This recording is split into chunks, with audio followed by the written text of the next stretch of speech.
On the agenda tonight, we're going back to 1966. We're going to be taking a look at the Left Banke, and they're going to be performing Pretty Ballerina.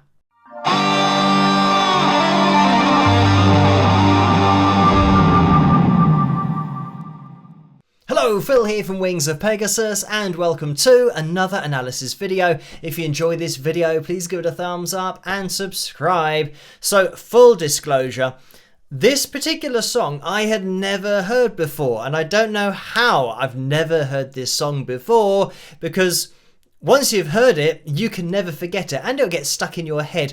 But there are some interesting things going on with it, not only vocally, but just musically in general. We will get this up on screen. Of course, we have the pitch monitoring software on screen as well. If you guys want to listen to this the whole way through without me interrupting it, then there's a link, as always, in the description below. And, I mean, we might listen to this the whole way through because it's only, 2.5 minutes in length, something like that. So, let's have a listen and see what we can see.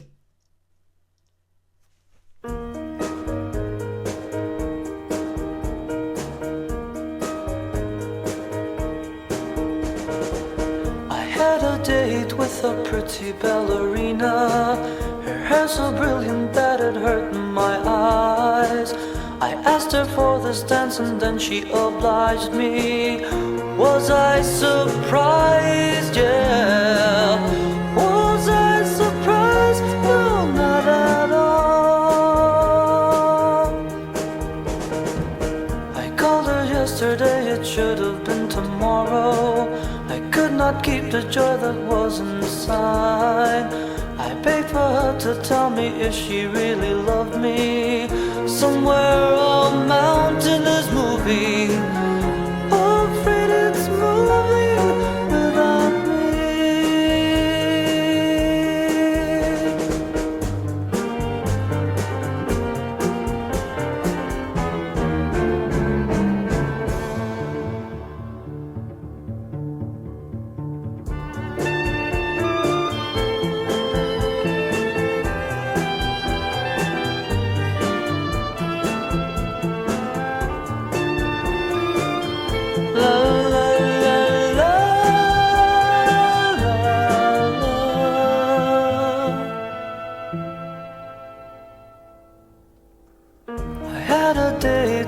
Pretty ballerina, her hair so brilliant that it hurt my eyes.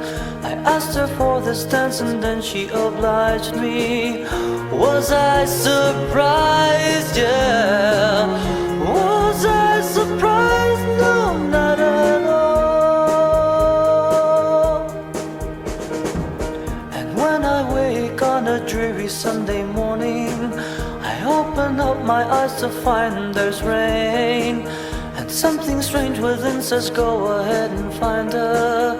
Just close your eyes, yeah. Just close your eyes and she'll be there. She'll be there. She'll be there.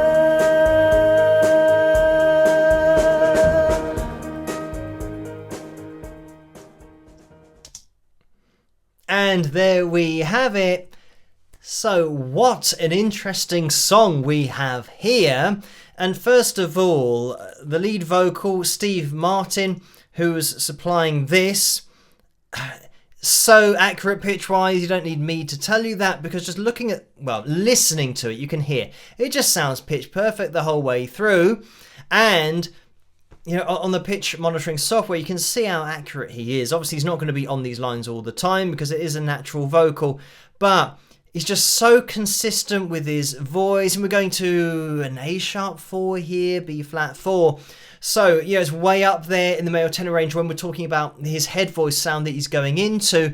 But just such a smooth vocal, going from one note to the next, and the way that he slides, you can see that on the pitch monitoring software, and that's what gives it its smooth sound, as well as this vibrato that he's got consistently running through these held notes. So we'll get into why this song sounds a little bit uneasy, because it definitely gives you that kind of feeling, like it's going to a place that isn't quite right, but I'll point that out on the guitar in a second. But the other thing vocally that I want to point out is the way that we have the enunciation, and Steve's vocal is so clear. There's no way that you can't understand what he's saying. Listen again. Had a date with a pretty ballerina. I mean, it is so pristinely clear with the way that he's saying everything. And that's not always the case. The singer will sing this clearly. So it's something that really does stand out. Her hair so brilliant that it hurt my eyes. And even there, her hair so brilliant that it hurt my eyes. The brilliant, even fitting that in, it's tough with the amount of syllables in brilliant to fit it in that really quick phrase, but you still understand the words. I asked her for this dance and then she obliged me. Was I surprised? Yeah. And even there, when we have this, was I surprised? It's not it's not vibrato, it's surprised, yeah. And then that little vibrato, yeah, little wobble, really subtle, but yeah, such a great vocal. Was I surprised? No, not at all. And again, was I surprised? Not at all. Going all the way up there. Yeah, but still keeping that easy sound to it in that same place, tonally consistent. And that's what, the A sharp 4 that we went to. So let me just have a little check of that. I think, yeah, the A sharp 4. So that was I surprised? Yeah. Oh, it does go a little bit airy there, actually. Let me just get rid of the accompaniment so we can hear that. But, I mean, it's still really consistent. Was I surprised? Yeah, I mean, was I surprised?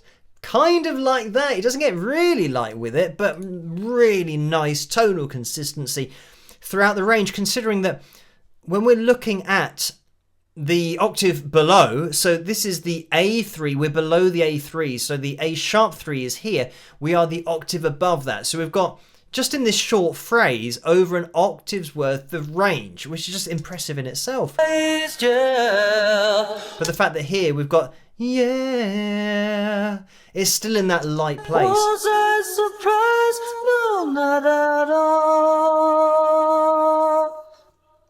So yeah, really cool vocal. So why does this sound a bit uneasy, a bit different, a bit discordant, you could say?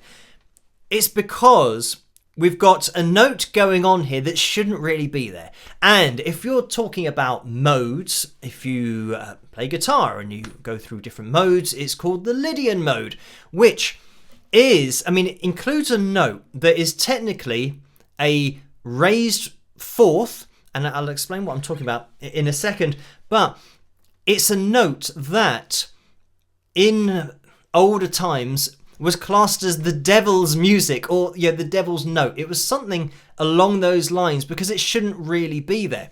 So this is a note that's going to make things sound uneasy. And I've mentioned in other videos, probably over the years, about with the music that I'm into and hard rock, you hear it quite a lot, but especially in, not that you'll know the band, but Lynch Mob and George Lynch as a guitarist for Dokken, who'd throw in this kind of raised fourth all the time because it has this uneasy feeling to it. The fifth is the important note to be wary of here, because if I was playing through the major scale, it would sound like that. Now, if I was playing the Lydian mode and throwing in the raised fourth, it would sound like this. So you could hear that, oh, something sounded borderline wrong in there. And that's it. It's taking that 1, 2, 3, 4 and raising it. So you're raising it by a semitone. So we're going 1, 2, 3, raised fourth rather than fourth. So when you play through a scale like this, everyone's expecting that in the major key. So when it's not there, it sounds a bit off. And to put it in context of the song, because it's being played on the piano, that note is within the chord. So when we're playing this shape here, if I now take that down, that's the sound you get. And I'm hoping that you can hear this over the microphone because I haven't plugged in the guitar, but there's that distinct change from absolutely fine to now, oh, hang on, something's not quite right. And it's sounding like it's got to be resolved, meaning your ear and everything about your being will want it to return to that. So that's why you get that uneasy feeling, because you know that, well, musically and theoretically, you won't know, unless you know about music, you won't know that you've taken that fourth and raised it. You'll just know that, oh, it's like, it's a little bit uncomfortable. Go back to what we had before. So it's just one of these things that just puts you in that place. By having that lead vocal sing a melody that's also following the uneasiness, it just kind of doubles the effect of it. So the other thing is that once we've been in this place, this darker place, when we eventually get out of this hole emotionally, we have the na na na na na, and then na na na na na na. So we work our way all the way around. We now resolve, and na na na, we're resolving na na na to the root note of our chord, which is our E flat, like that, with the vocal melody. So the vocal melody is taking you to that place, going full circle, but when you get to that place of now feeling resolved, feeling happy to be in this really nice rooted place, we're about to get stabbed in the back again because the change happens in the verse. Musically really cool that it goes to that place so regularly, and you might say that in other songs you'll have this just, you know, temporarily put in maybe for a pre-chorus or a bridge, a middle eight. You might have it in there, but having it in the verse all the time is something that you don't hear a lot, but it just makes it an interesting song, but in my opinion, a cool song to listen to. So anyway, another interesting one for tonight, musically, vocally, and mood-wise, which is a huge part of compositions, kind of setting the mood. Obviously, it's a bonus that I hadn't heard it before as well. So yes, thank you for requesting this video. As always, keep the suggestions and requests coming in the comment section below. Let me know what you guys think, and if you did enjoy this video, please give it a thumbs up and subscribe, and I'll catch you guys at the next one. Rock!